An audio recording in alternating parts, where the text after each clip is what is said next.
أشهد أن لا إله إلا الله وحده لا شريك له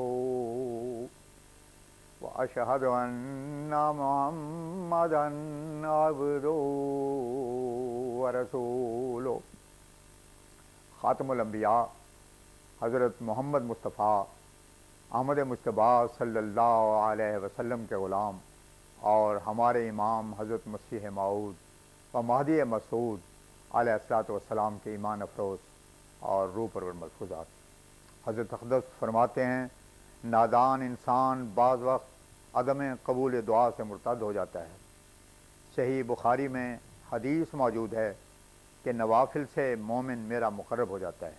ایک فرائض ہوتے ہیں، دوسرے نوافل، یعنی ایک تو وہ احکام ہیں جو بطور حق واجب کے ہیں، اور نوافل وہ ہیں جو زائد از فرائض ہیں، اور وہ اس لیے ہیں کہ تا فرائض میں اگر کوئی کمی رہ گئی ہو تو نوافل سے پوری ہو جاوے۔ لوگوں نے نوافل صرف نماز ہی کے نوافل سمجھے ہوئے ہیں، نہیں، یہ بات نہیں ہے۔ ہر فعل کے ساتھ نوافل ہوتے ہیں۔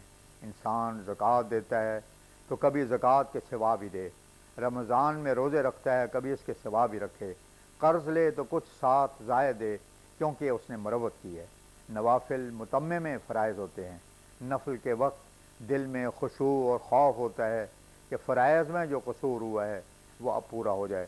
یہی وہ راز ہے جو نوافل کو قرب الہی کے ساتھ بہت بڑا تعلق ہے۔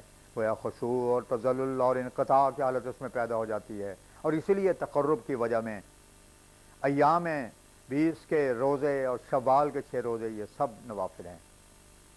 بس یاد رکھو کہ خدا سے محبت تام نفلی کے ذریعے ہوتی ہے۔ اس کا نتیجہ یہ ہوتا ہے کہ فرماتا ہے کہ پھر میں ایسے مقرب اور مومن بندوں کے نظر ہو جاتا ہوں، یعنی جہاں میرا منشا ہوتا ہے وہیں ان کے نظر پڑتی ہے۔ صادق موت کا بھروسہ نہیں رکھتا اور خدا سے غافل نہیں ہوتا، ان کے کان ہو جاتا ہوں۔ یہ اس بات کی طرف اشارہ ہے کہ جہاں اللہ کی یا اس کے رسول کی یا اس کی کتاب کی تحقیر اور ذلت ہوتی ہے وہاں سے بیزار اور ناراض ہو کر اٹھ کھڑے ہوتے ہیں۔ وہ سن نہیں سکتے، اور کوئی ایسی بات جو اللہ تعالیٰ کی رضا اور حکم کے خلاف وہ نہیں سنتے، اور ایسے مجلسوں میں نہیں بیٹھتے۔ ایسے ہی فسق و فجور کی باتوں اور سماع کے ناپاک نظاروں اور آوازوں سے پرہیز کرتے ہیں۔ نامحرم کی آواز سن کر برے خیالات کا پیدا ہونا زنا اور حزن ہے، اس لیے اسلام نے پردے کی رسم رکھی ہے۔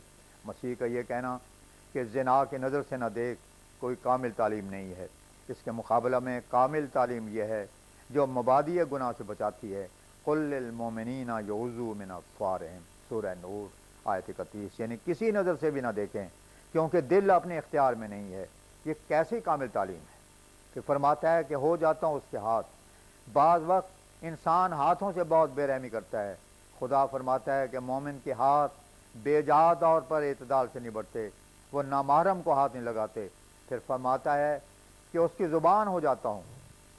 اسی پر اشارہ ہے ما ینطق عن الہوا، سورہ نجم آیت 4۔ اسی لیے رسول اللہ صلی اللہ علیہ وسلم نے جو فرمایا وہ اللہ تعالیٰ کے ارشاد تھا، اور آپ کے ہاتھ کے لیے فرمایا ما رمیت اذ رمیت ولکن اللہ رما، سورہ انفال آیت 18۔ یہ غرض نفل کے ذریعے انسان بہت بڑا درجہ اور قرب حاصل کرتا ہے، یہاں تک کہ وہ اولیاء اللہ کے زمرے میں داخل ہو جاتا ہے۔ پھر من عاد لی ولی فقد بارزتہ للحرب، جو میرے ولی کا دشمن ہو میں اس کو کہتا ہوں کہ اب میری لڑائی کے لیے تیار ہو جا۔ حدیث میں آیا ہے کہ خدا شیرنی کی طرح جس کا کوئی بچہ اٹھا لیا جاوے اس پر جھپٹتا ہے۔ اگر انسان کو چاہیے کہ وہ اس مقام کے حاصل کرنے کے لیے ہمیشہ سعی کرتا رہے۔ موت کا کوئی وقت معلوم نہیں ہے کہ کب آ جاوے۔ مومن کو مناسب ہے کہ وہ کبھی غافل نہ ہو اور خدا تعالی سے ڈرتا رہے۔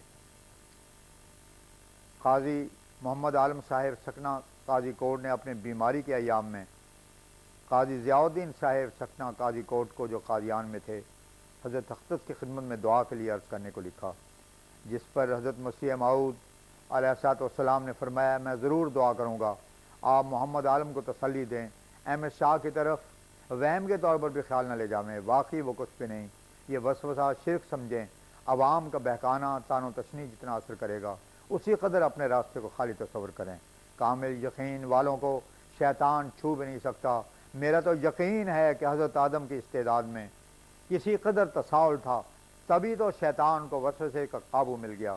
واللہ اگر اس جگہ حضرت محمد صلی اللہ علیہ وسلم کا جوہر قابل کھڑا کیا جاتا تو شیطان کا کچھ بھی پیش نہ جاتا۔ پھر فرمایا زندگانی کی زیادہ خواہش اکثر گناہوں کی اور کمزوریوں کی جڑ ہے۔ ہمارے دوستوں کو لازم ہے کہ مالک حقیقی کی رضا میں اوقات عزیز بسر کرنے کی ہر وقت کوشش کریں، حاصل یہی ہے، ورنہ آج چل دیے اور مثلا 50 سال کے بعد کوچ کرنے میں کیا فرق ہے؟ جو آج چاند و سورج ہے وہی اس دن ہوگا جو انسان نافع اور اس کے دین کا خادم ہوتا ہے۔ اللہ تعالیٰ خود بخود اس کی عمر اور صحبت میں اور صحت میں برکت ڈالتا ہے۔ اللہ تعالیٰ خود بخود اس کی عمر اور صحت میں برکت ڈالتا ہے اور شر و ناس کی کچھ پرواہ نہیں کرتا۔ سو آپ سب کام ہر حال خدا میں ہو کر کریں، خود اللہ تعالیٰ آپ کو محفوظ رکھے گا۔ 30 سال سے زیادہ عرصہ گزرتا ہے کہ مجھے اللہ تعالیٰ نے صاف لفظوں میں فرمایا کہ تیری عمر 80 برس یا 2-4 اوپر یا نیچے ہوگی۔ اس میں بھی بھید ہے کہ جو کام میرے سپرد ہے اس قدر مدت میں تمام کرنا منظور ہوگا، لہٰذا مجھے اپنی بیماری میں کبھی موت کا غم نہیں ہوا۔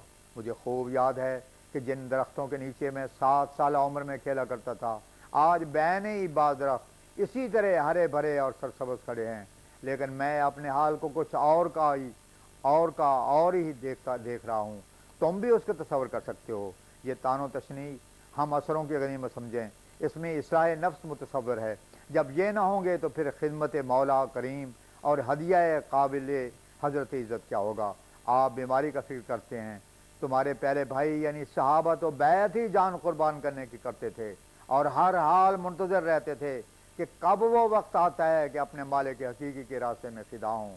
غرض ہر حال کیا صحت اور کیا بیماری، آپ مولا کریم سے معاملہ ٹھیک رکھیں، سب کام اچھے ہو جائیں گے۔ فرمایا رمضان کا مہینہ مبارک مہینہ ہے، دعاؤں کا مہینہ ہے۔ فرمایا میری تو یہ حالت ہے کہ مرنے کے قریب ہو جاؤں تب روزہ چھوڑتا ہوں، طبیعت روزہ چھوڑنے کو نہیں چاہتی۔ یہ مبارک دن ہیں اور اللہ تعالیٰ کے فضل و رحمت کے نزول کے دن ہیں۔ پھر فرمایا یاد رکھو بچوں جیسی سادگی جب تک نہ ہو اس وقت تک انسان نبیوں کا مذہب اختیار نہیں کر سکتا۔ 11 جنوری 1901 کی بات ہے کہ حضرت مسیح موعود علیہ السلام کی طبیعت کچھ علیل تھی، اس پر حضور نے ارشاد فرمایا ہر چیز کا ستون ہوتا ہے، زندگی اور صحت کا ستون خدا کا فضل ہے۔ اس لیے حضرت اختص کا ارشاد ہے گر نہ ہو تیری عنایت سب عبادت ہے ہے، فضل پر تیرے ہے سب جہد و عمل کا انحصار۔ وآخر دعوانا ان الحمد للہ رب العالمین۔